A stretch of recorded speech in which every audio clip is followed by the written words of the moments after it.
شما گرفت، میخواد شما رو خفه کنه، نمیدونی چه تکنیکی بزنه بیا تا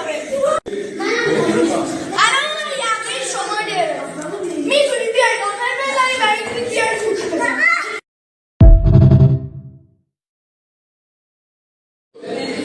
وقتی یه مهاجم اومد از سرشونه شما گرفت، نمیدونی چه تکنیکی بزنه بیا تا اومد سرشونه شما گرفت، میای از بالنجش میگه شده سمسونه روی سیبکش میزنه.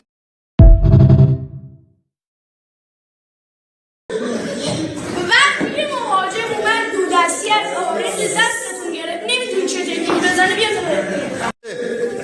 الان میاد مچ دست شما رو میگیره، این دستی که آزاده میاد با این دست قلاب میشه، میکشی سم خودتون و یه آرنج میزنید به صورت.